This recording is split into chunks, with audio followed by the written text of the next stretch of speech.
nous venons de tenir un conseil restreint de défense et de sécurité. La France a une nouvelle fois été frappée par un acte terroriste, lâche et inhumain. Et nos pensées, dans ce moment très difficile, vont aux victimes et à toutes ces familles touchées par ce drame insoutenable. Vont aussi vers la ville de Nice, où nous nous rendrons dans un instant avec le président de la République.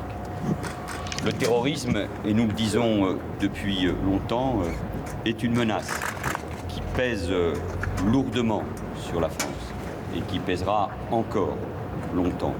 J'avais déjà eu l'occasion de dire que malheureusement, nous pouvions connaître de tels événements et qu'il y aurait de nouvelles victimes innocentes.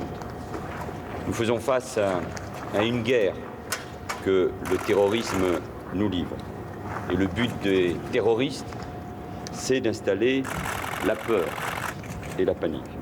Mais la France, le président de la République le rappelait hier, est un grand pays et une grande démocratie qui ne se laissera pas déstabiliser. L'urgence, c'est ce que nous avons évoqué il y a un instant, c'est bien sûr l'accueil des familles et la restitution des dépouilles de leurs proches après l'identification.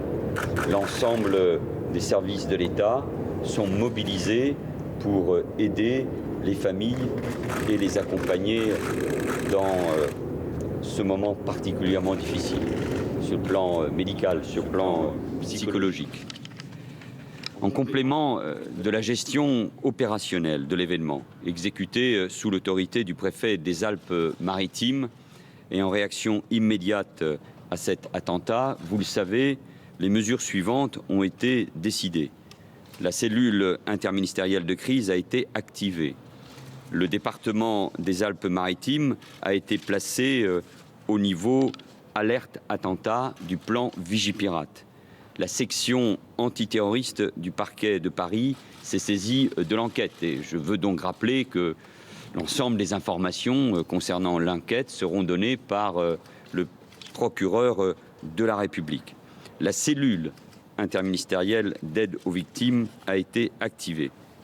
En outre, le président de la République, il a eu l'occasion de le dire cette nuit à nos compatriotes, a décidé le maintien à son niveau maximum de l'opération Sentinelle, ainsi que le recours à la réserve opérationnelle de premier niveau de la gendarmerie nationale.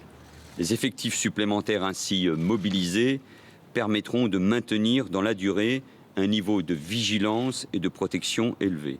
Le volume, les délais et les modalités de convocation de ces réservistes opérationnels sont en cours de mise en œuvre par la Direction générale de la gendarmerie nationale. Enfin, un projet de loi permettant la prorogation de l'état d'urgence pour une durée de 3 mois supplémentaires sera présenté en Conseil des ministres, après avis du Conseil d'État, mardi prochain, pour que le Parlement puisse examiner ce texte mercredi et jeudi prochain. Là aussi, il s'agit de rester dans cette mobilisation. Enfin, le président de la République a décidé un deuil national déclaré pour les 16, 17 et 18 juillet en hommage aux victimes. Les drapeaux seront mis en berne sur nos édifices publics dès aujourd'hui. Suite à ce Conseil restreint de défense et de sécurité, nous voulons dire aux Français, et avec beaucoup de force, nous ne céderons pas. La France ne cédera pas à la menace terroriste. Nous avons changé d'époque et la France va devoir vivre avec le terrorisme. Et nous devons faire bloc, c'est le message du président de la République.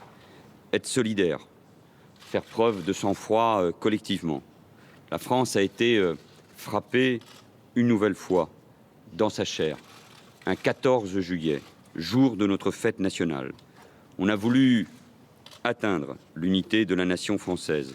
Alors, la seule réponse digne, responsable de la France sera celle qui restera fidèle à l'esprit du 14 juillet, c'est-à-dire celui d'une France unie et rassemblée autour de ses valeurs. Et nous ferons bloc, c'est la seule exigence qui vaille aujourd'hui.